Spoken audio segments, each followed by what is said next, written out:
Over the last decade, there has been an exponential increase in people suffering with mental health, especially anxiety. And whilst medical intervention is absolutely needs to be sought, there are a lot of natural elements that we can bring into play. There are a lot of self-healing activities that you can actually do to reduce that anxiety, and that's what this video is about. So let's get into it.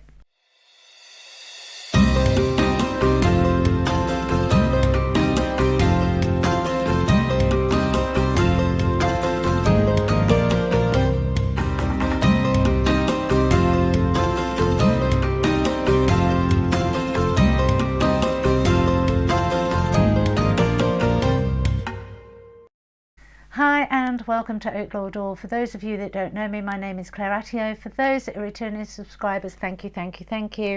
Now, the first thing I want to get across, and this came up yesterday evening actually when I was at dinner with family, and I noticed a niece of mine had some jade on, some crystals, and she'd been bought it by her mother-in-law to help her with her anxiety.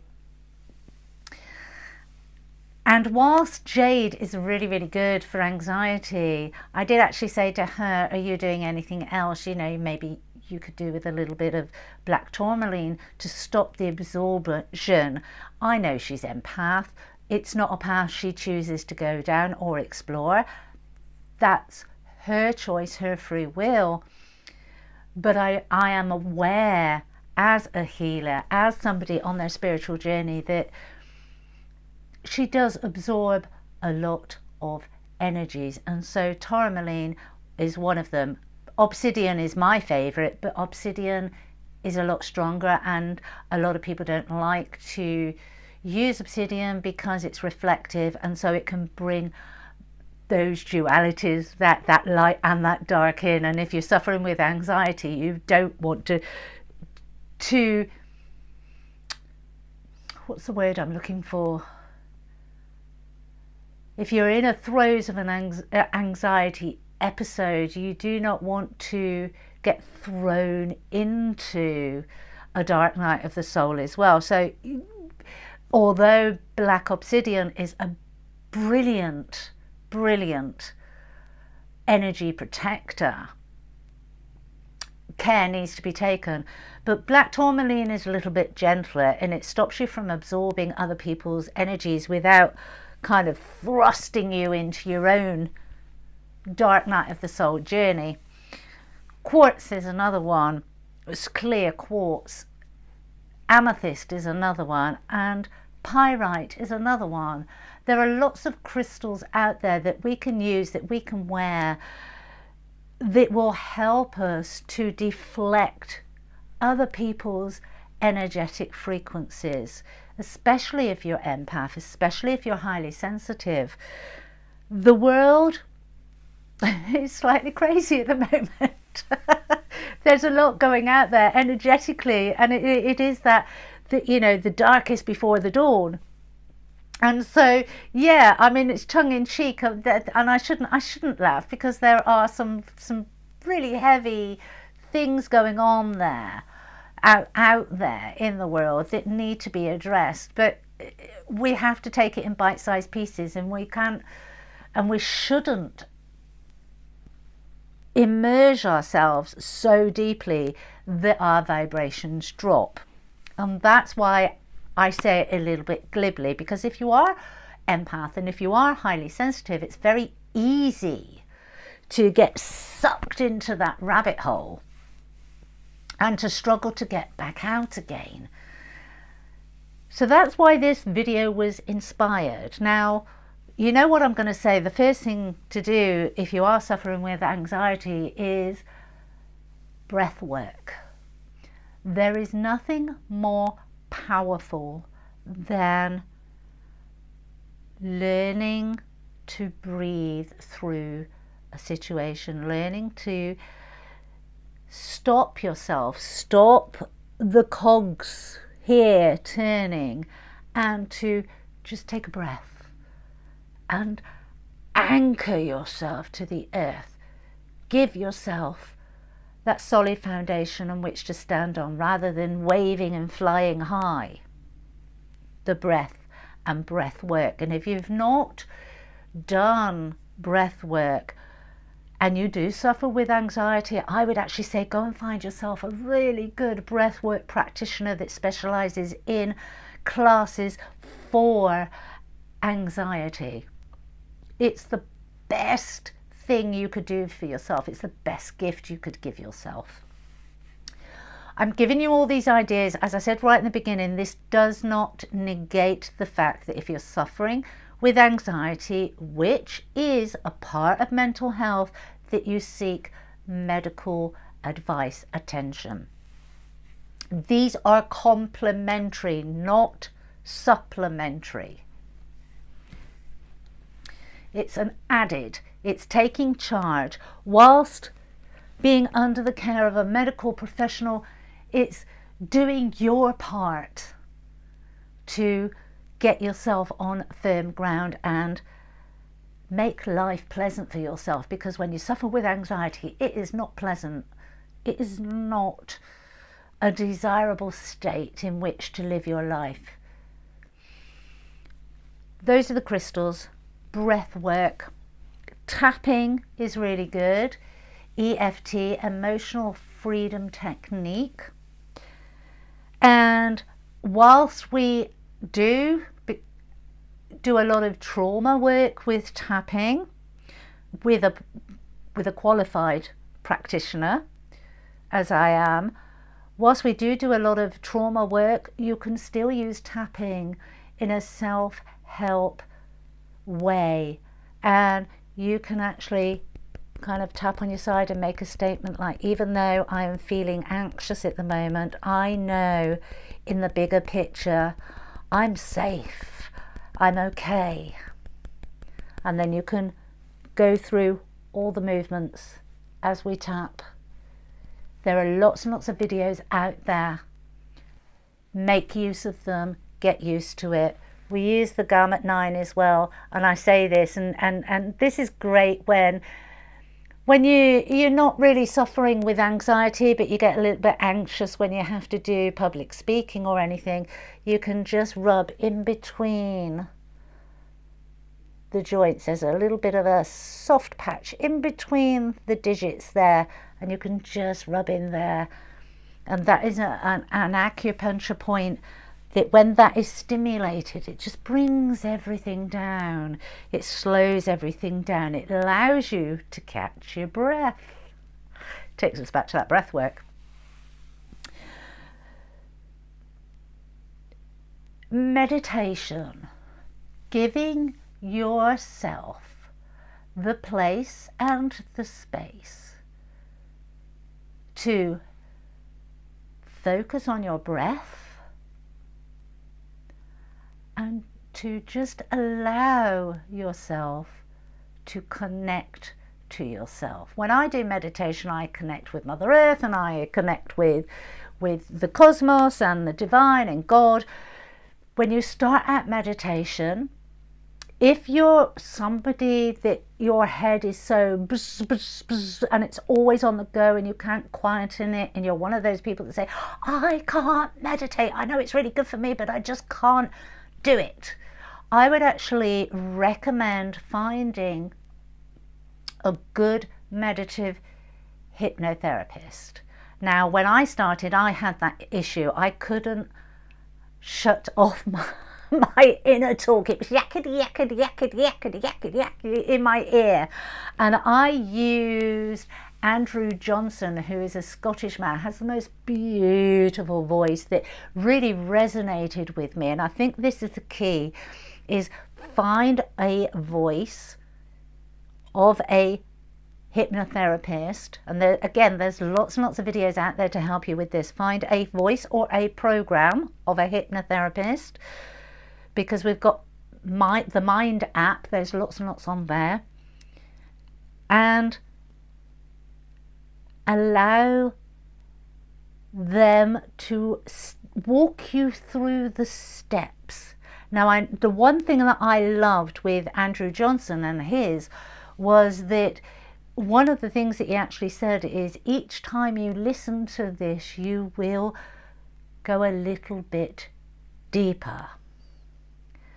And the other thing that he said was that it doesn't matter if you fall asleep, because your subconscious will actually hear it and start to learn to do it.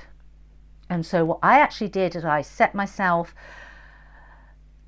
the mission, the goal that I would meditate for 30 nights. With the program that I followed of his, I think he said 21, but I decided I was going to do it for a full month and 30 nights. And I couldn't, at the time, I didn't have any, let me reword that.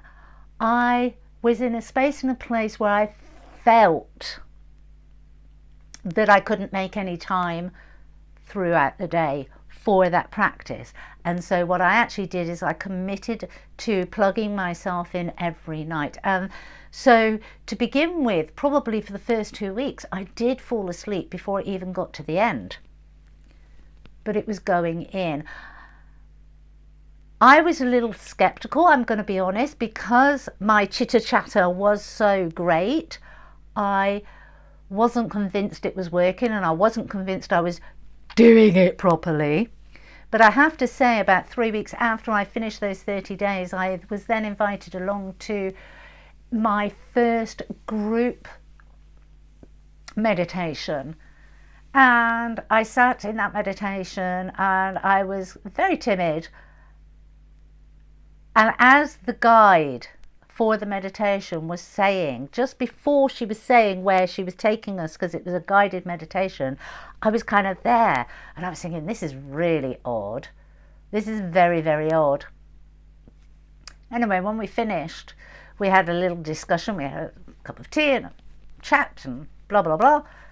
And she actually said to me, how long have you been meditating for? No, I think her words were, how many years have you been meditating then, Claire? Which kind of took me back a little bit, because I'm thinking, no, I've only been doing this for a month and a half. And when I actually told her that, she was quite shocked.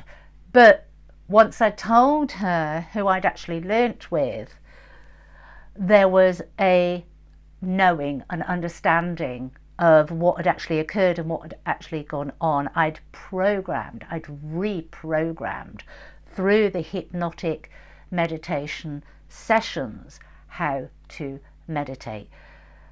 I tell you this story because we don't have to do it all by ourselves, and we don't have to be perfect. We don't have to say, oh yes, I'm doing this. We all struggle in one area or another. We are all challenged in one area or another. Be honest with yourself and seek the help. And when I say seek the help, that doesn't mean that you have to keep paying out for practitioners. There is so much information, like these videos.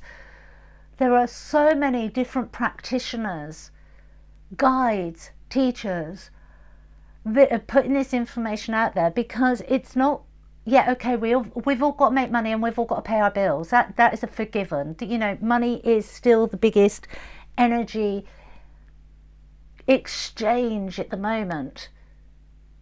But we're all working, or the majority of us are working, and we produce videos like this to serve the collective. Because me helping you give out this information means that there's less people anxious on the street. And if there's less people anxious on the street, that means there are more people capable of doing the co-creation for the new world that we're trying to build. It's self-serving, but not in a selfish way.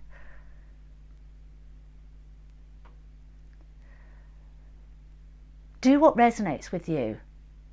Meditation is a very powerful tool to have under your belt for, yes, it will help you with your anxiety, but it will help you with your creativity. It will help you with your memory. It will help you with your relationships and your interactions within those relationships. The list of benefits of meditation, even down to physically healing, because there's research coming out now that we can heal high blood pressure, we can heal and regulate heart rates. So there is information coming out, real medical, not just the spiritual world, real medical research coming out about the benefits, health benefits of meditation. So I would always advocate making meditation a first port of call, pulling that tool, mastering that tool, and having it in your toolbox for yourself. Crystals, as I've said, workshops, breath work. Breath work is so important, so important. Even if you only watch a video on breath work and you learn to just connect with the breath and slow the breathing down, it's amazing. And even now I still catch myself, because I can be busy, right, what's the next job,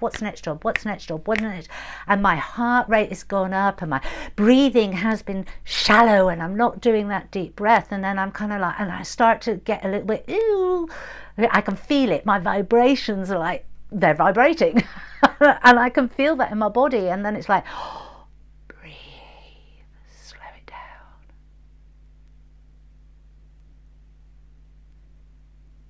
and I love what I love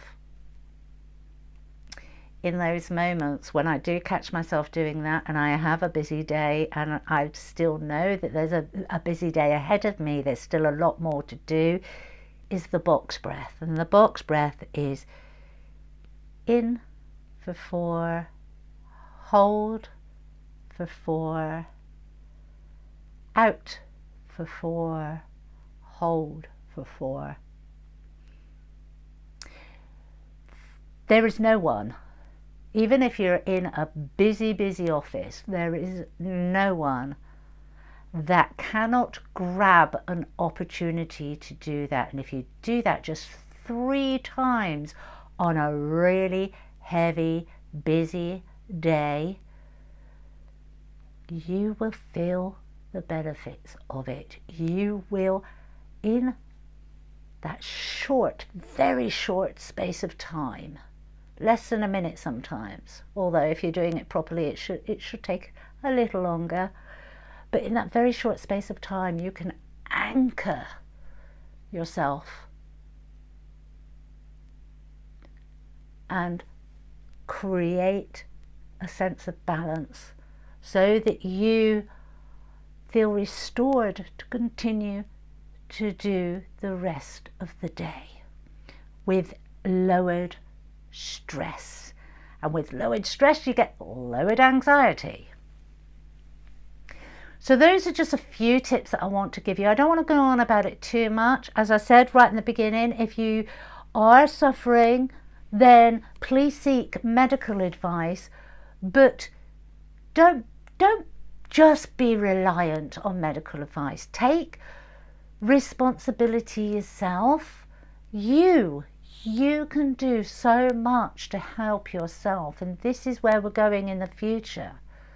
We've become far too reliant on people telling us what's wrong with us, rather than us attuning to our bodies and going, that feels out of sync, that doesn't feel right. It's the future is about having the medical knowledge, using the medical knowledge, keep moving forward and progressing with our medical knowledge, but also getting back to basics, getting back to understanding our own bodies as well, and then using the medical intervention when we need it, listening to our bodies first, what do we need, and then reaching out to a health professional. Okay, I'm feeling anxious, I'm going to do X, Y, Z to help myself but I also need some assistance from a medical profession. If you've liked the video, press that like button. If you've not yet subscribed, hit that subscribe and the notification bell so that you get notified when a new video is uploaded. If you have a friend that is suffering with anxiety and feel that they would benefit from this video, share it with them. The more that see it, the more that start to help themselves, the more we can start to sort this world out and its problems, its challenges. Until next time, take care. Love to you all.